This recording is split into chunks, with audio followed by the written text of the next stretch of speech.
Okay mga ka-service, meron tayo nakuwang book ngayon, no?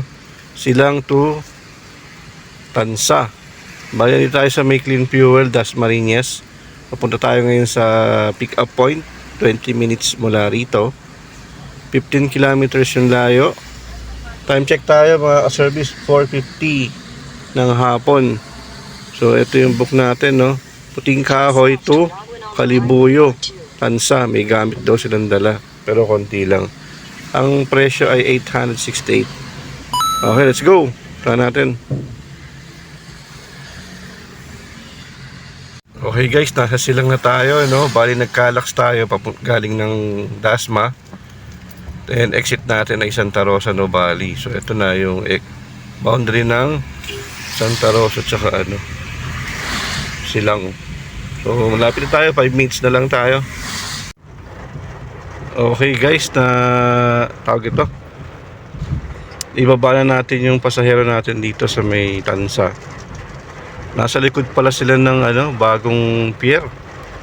Kaso liblib na lugar to. Kalibuyo, Tansa.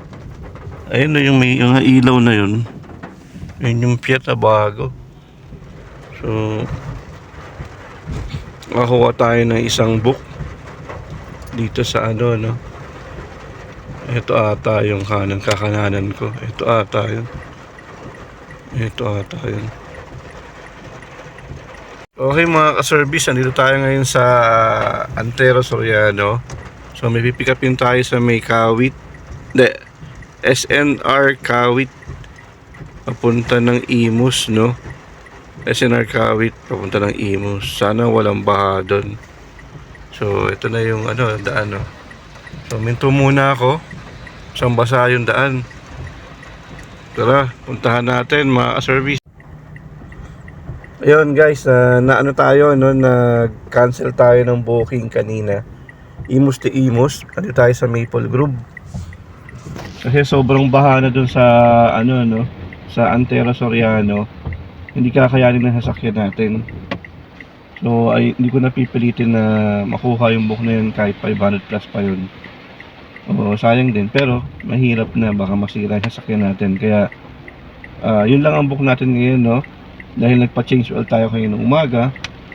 At ang book natin lang kanina ay Silang to Tansa lang. So ang worth niya ay 858 plus yung toll naging 900.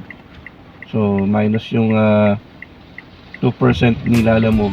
So yun nakikitain natin. At least yung kalahating binayaran natin sa change oil ay nakuha natin. Yun lang mga ka-service, no?